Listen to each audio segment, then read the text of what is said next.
Welcome to the Sage Thought Leadership Podcast, transforming the way people think and work so their organizations can thrive.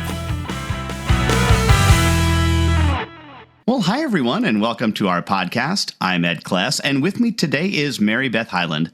An author, speaker, and award-winning company culture expert, MaryBeth has found her passion as a facilitator and mindfulness coach, engaging with leaders within all industries to create possibility and ignite alignment between their values and actions. MaryBeth is the founder and chief visionary of SparkVision, and her awards include the Circle of Excellence, the Innovator of the Year Award, and the Top 100 Women. With a BA in social work, an MS in not-for-profit management, and over a decade of experience transforming workplace cultures into flourishing and connected communities, she is committed to values-based mindfulness in the workplace. Welcome to the Sage Thought Leadership Podcast, MaryBeth Hyland. Such a gift to be with you and your community here. Thank you so much for having me, Ed. Well, first off, MaryBeth, why do you do what you do? Oh my goodness. It's like, which answer do you want? The depth, I will say the deepest answer is I grew up in an environment that was really toxic, in my home. And then I really hid that part of myself for a long time. I really kept that quiet, really pretty much until I got to college is the first time I spoke up about the intensity of what was happening at home.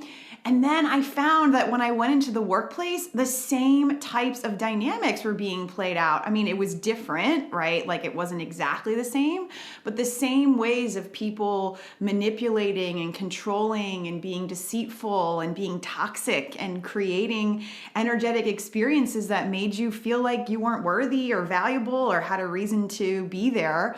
Unfortunately, were really prevalent. They were really actually pretty normal. And one of the superpowers that came out within myself was realizing that all of that time I was at home navigating a toxic workplace experience, like it really was its own version of that. So I learned from a very young age how to have very high levels of emotional intelligence, how to respond and engage with toxic people, how to shift the energy in a room so that things didn't escalate, but rather they got more neutralized.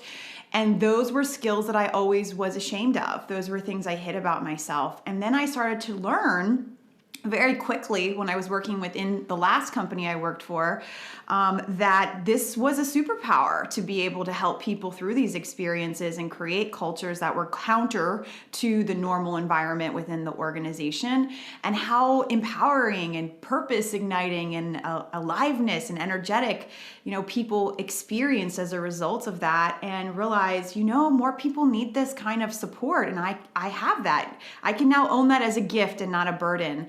And that was really the personal journey and how I got to what I'm doing today.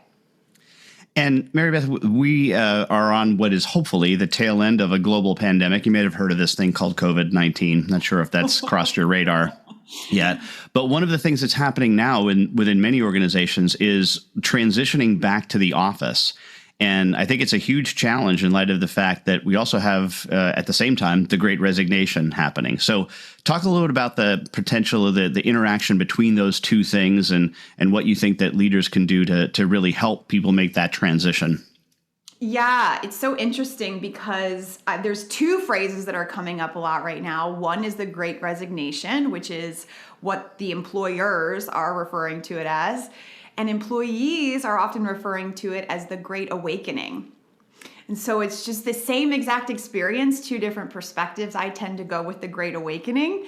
And this is a moment of time where Monster actually did a survey recently that showed that in the US, 95% of people are considering a new career.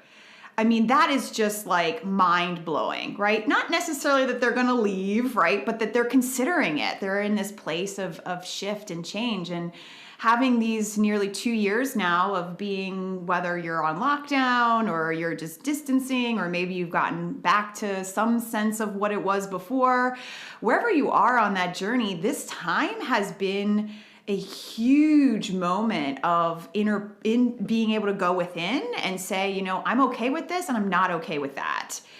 People have been going through the motions for such a long time. And I think prior to having things shut down, we would numb ourselves out by like just going to the bar with friends or, having some kind of cool experience that we would go and just dissociate maybe from what was going on in the workplace.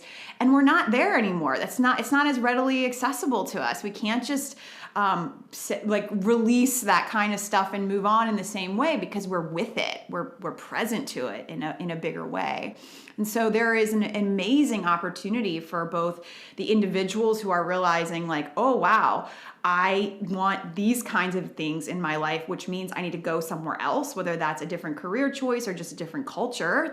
Those are two different things to consider. And then on the employer side of things, a lot of teams are realizing, oh, that human emotional intelligence stuff that we've just thought didn't apply here, it does. And we need to figure out how to create a healthier environment where we know how to not only take care of our people, but take care of ourselves, because leaders are so burnt out. I mean, everyone's burnt out across the board. 77% of people are saying this is the most burnt out they've ever been. And so it's an experience where there's this huge opportunity on all sides of the experience for people to recognize that now is the time to develop and grow into our greatest versions of ourselves by taking inventory of what we've learned during this time. Yeah, certainly. I think for what is classically called white collar workers, office people who went into an office, the challenge I think from their perspective is, hey, you say you want me to come back into the office because we will perform better if we do. Yet maybe last year I did 117% of what my goal was, and I did it remotely. So why do you think it's going to be better if I come back to this office place? Right. So, and they really need to try to square that circle. What is your thoughts on that? What should leadership teams be doing? Maybe perhaps try to make more of an invitation to come back rather than a demand? Yeah, this is such a timely question. And I have literally had emergency meetings with several of my long-term clients in the last week, specifically because they had a plan. People came back to the office. People were seemingly excited about it. And then now just a month in, they're like, nope, I don't want this. This has really messed with my well-being. A lot of the reasons why there's been these emergency conversations is because team members are using that word. My mental health is being compromised by coming into the workplace. And so that sends a different kind of flag up, for good leaders, right? To say oh, wow, this is more than just convenience. This is impacting and compounding in people's lives in bigger ways. And so the recommendation, which actually they came to, and I just said, yeah, go with that, was make it optional immediately shift to that option so that people can feel an exhale and can feel all right, I have a little more control over my choices. I have a little more control over my sense of wellness and well-being. And ultimately being able to recognize from the leadership perspective, why do you want people to come in? What is it about that experience that you think needs to happen? And take some time to invite your team members to give you feedback, but only if you're willing to listen to that feedback. Please don't ask for it if you're not going to listen. It literally could not be a worse thing to do. It's like when you go and you send surveys out about how the culture's going and then you never tell anybody what the results of the survey are. Just don't ask, because you truly aren't invested in seeing it through otherwise. And MaryBeth, we have an exit question that we ask all of our guests, and that is, who is a hero of yours and why are they a hero? Yeah, so I will say professionally, one of my greatest heroes is Brené Brown. I'm sure your listeners are familiar with her work and research. Actually, in my book, Permission to be Human, The Conscious Leader's Guide to Creating a Values-Driven Culture, a huge amount of the inspiration came from her because she has been such a pioneer in breaking through to people and recognizing how important things like empathy are and vulnerability and creating cultures that are in alignment with their values. Her research shows that only 10% of companies that have values actually embody them. So I've been so grateful to have someone like her really leading the way and creating a path for folks like myself to be able to walk onto and have even more legitimacy, because she's done the work. She's done the research to prove that this is the way to go. This is the way that we can really give ourselves and others permission to be human. And lastly, MaryBeth, how can somebody contact you? Yeah, I'm super engaged on LinkedIn, so I'd love to be connected on LinkedIn. But our website is also a great place to learn more and get connected, which is SparkVisionNow.com. All right. MaryBeth Hyland, founder, chief visionary of SparkVision, and author of Permission to Be Human. Thanks so much for being a guest on the Sage Thought Leadership Podcast. Thanks so much for having me. Review and subscribe by searching your podcast player of choice for Sage Thought Leadership Podcast.